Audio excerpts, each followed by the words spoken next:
Boy, guys, I have so much to share with you. Speaking with others helps me understand what we need as a whole, and today I'm going to readdress the use of AI or artificial intelligence. I was communicating with someone today and they were learning AI and sent me an article from a website named topretirements.com. Don't run to it yet because I looked at the article and something popped out at me. At the bottom of the article, they had links to ChatGPT, Google's Gemini, Anthropic's Claude, and Microsoft's Copilot. Here's how you start to develop your spidey senses. It's merely your awareness. So what's missing out of the AI platforms? I'll repeat them. ChatGPT, Google's Gemini, Anthropic's Claude, and Microsoft's Copilot. What's missing? If you said Elon Musk's Grok, you'd be right.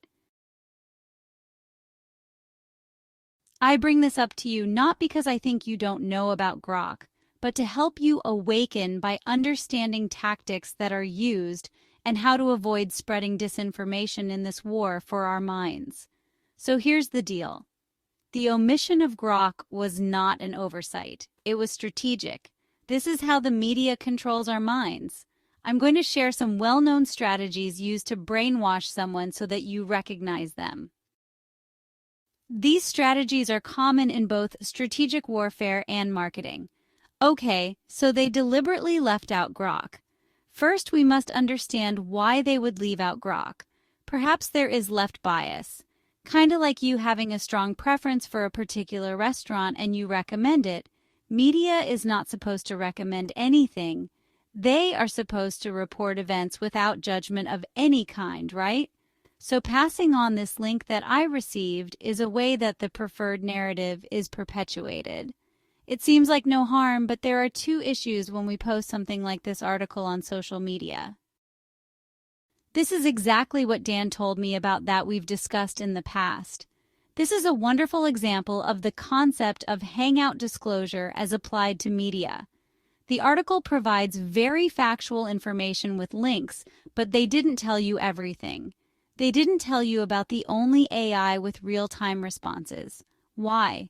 Who knows, but it wasn't a mistake, and you should be wondering why. The reason that they deliberately left out Grok is because they are controlled. But I want you to forget that image of a puppet master controlling a puppet. The strings are money, and the person controlling what you are reading is the person who's funding it. So let's apply that to the AI to help you with your foray into the fascinating and inevitable world of artificial intelligence. But let me finish with this site that posted it.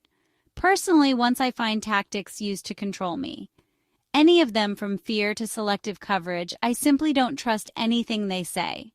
In fact, if a known media, whether it's a big news outlet or a podcaster, has exhibited such behavior, everything they say is suspect to me because I don't need them feeding what they want me to know to me. So for me now, I will never use that site again, except to see what the narrative trend is.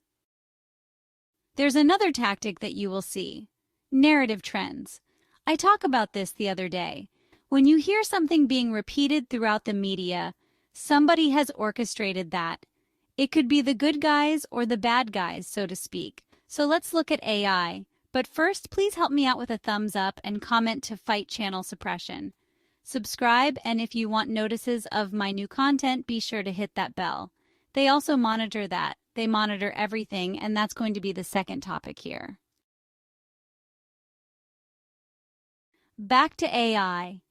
ChatGPT was the first widely available public AI platform and is owned by OpenAI, which was founded in 2015 by 5 people, and Elon Musk was one of them. 2015 was the year that Donald Trump announced his bid for president, and Musk left Chat in 2018. Musk's goal was to compete with Google's AI. Musk tried hard to buy Chat outright, but he couldn't make the deal with the other founders. He was concerned about OpenAI's pace of development and its shift away from its original nonprofit open-source mission. He later criticized OpenAI for becoming a closed-source, maximum-profit company influenced by Microsoft's $10 billion investment, which he felt betrayed its founding principles. The free version is on what's called pre-trained data, with periodic updates, but the paid versions will give more current data. Grok was created in July 2023, so that was just a little over 5 years for him to get Grok up and running.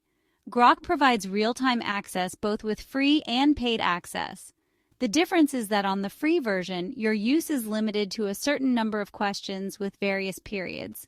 So you want to check that out. Chat will cut you off at some point also, but I pop around to different ones and use Grok for more current responses. But if I'm looking for things like how to organize recipes or something, they don't tell you, but my experience is that the free version of chat is months behind and useless for news. Then there was Google's Gemini. Personally, I don't use anything from Microsoft or Google. This is my bias from my days when I was studying computer security and hacking. To be clear, I was working for the government, and we had to keep up with hacking tactics to secure our information. I wasn't hacking into anyone's computer other than in controlled training sessions. Google started it in 1998, but Gemini was first launched as Bard in August 2023.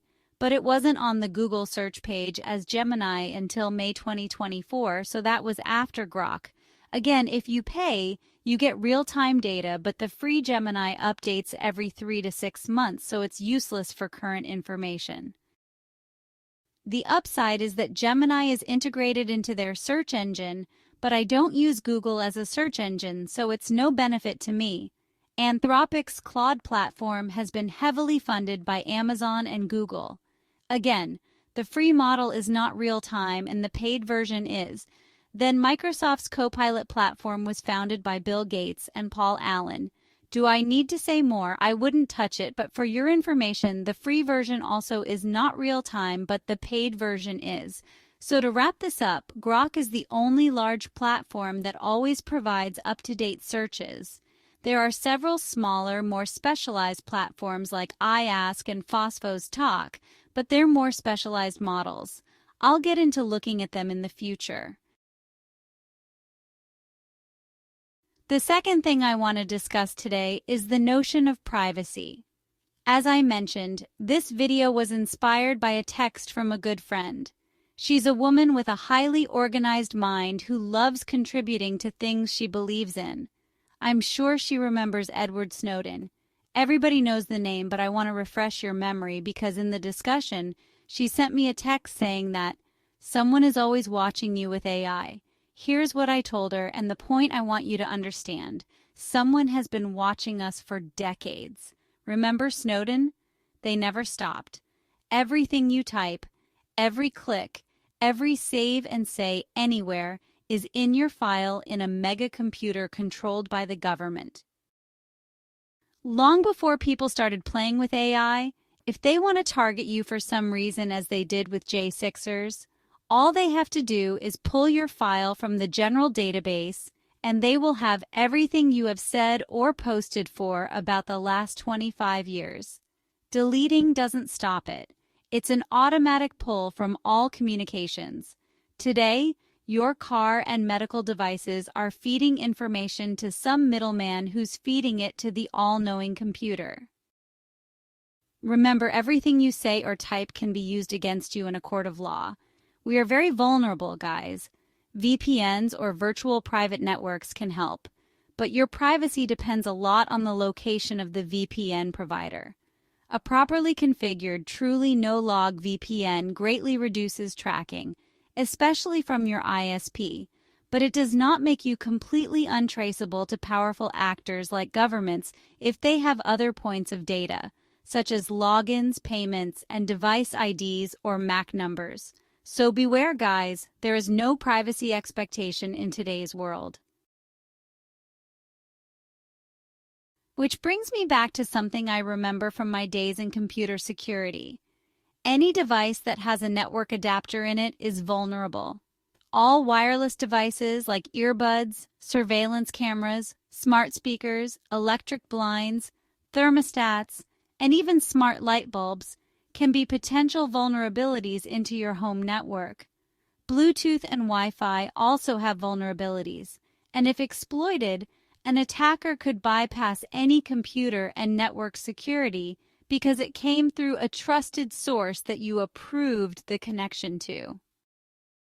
So, you no longer have to worry just about computer hackers, because they can hack you through any device on your network or connected to other devices. And, honestly, we have bought into it all. In fact, these devices have become irreplaceable in our lives, so I'd like to know what is being done to give our privacy back that was stolen by the internet. What's going to happen to all this data? Shouldn't it be destroyed for our safety? Now, I want to make one thing clear. People might worry that if we can't secure our networks after 30 years of trying, how can they protect us from the quantum technology of the future? Well, I've got good news, guys. Medbeds and other extraterrestrial technologies don't use man-made electricity. They operate on frill energy, which is considered a universal life force or energy that's present throughout the universe, even in the void of space.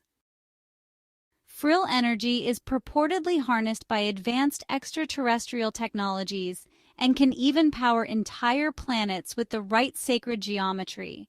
What is going on in our universe is absolutely unbelievable, so put on your seatbelts and open your minds to the next dimension. Until next time, it is critical as we navigate these tumultuous times that nothing is as it seems. Don't get upset by things you hear or see. If you hear it being repeated by every station, it's very likely planned that way.